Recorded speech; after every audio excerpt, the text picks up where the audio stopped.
So Tim, another question we get is the impact that technology is beginning to have on not just our relationships, our brains, but the way in which we do life in general has just radically shifted over the years. I'm sorry, my phone was buzzing. No, but that happens all the time. Yeah, no, 60% of people can not even go more than an hour without checking their email and their phone. A lot of people talk about they check it while in bed.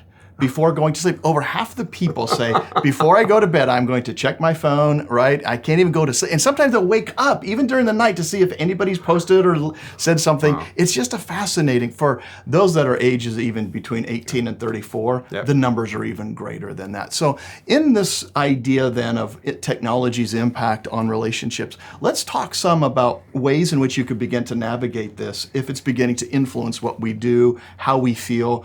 College students are not alone in saying that the iPhone is identified as that which makes them feel ignored.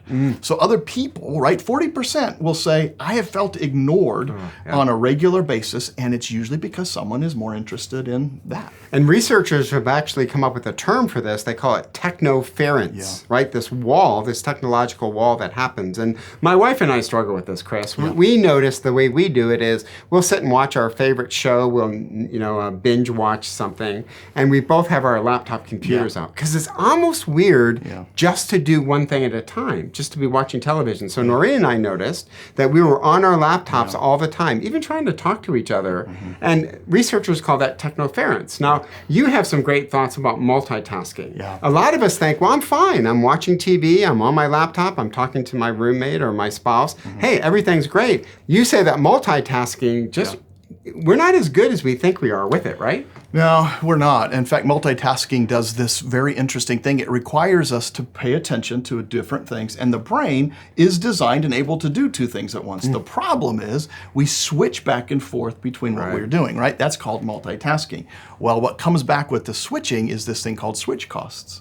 So a switch cost means I lose the ability to pay attention to one track as I'm paying attention to the other. Oh, that's good. And it comes with a deep cost of losing the flow, for example. So someone in a conversation you might be having and someone checks their phone because there was a fact, they go, oh, wait a minute, it was 1995 when they released that album, right? Well, now the conversation has moved to the next step, the next point, and all of a sudden this person is now back there. That's a switch cost. So the other thing that happens with technology and switch costing, Tim, is this ability for us to believe that we're better at it than we really are.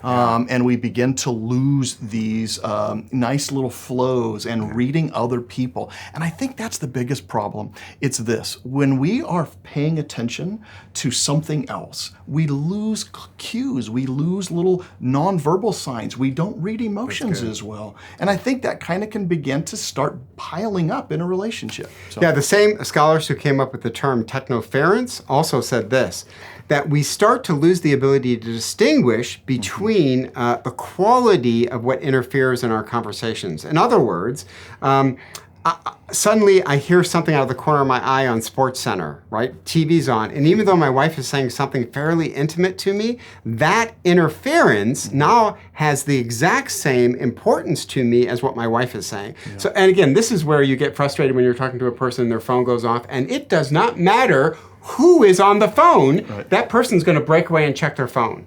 That's what these scholars are concerned about, is that you're now losing the ability to distinguish between these interruptions, and every interruption now is becoming the same, and we're giving the same amount of attention to it. They call that technoference, and they are greatly concerned that this may be impacting our relationships. So, if you want more about technology, if you want more about information that's important to us here at the Center of Marriage and Relationships, and we encourage you to check out our blogs.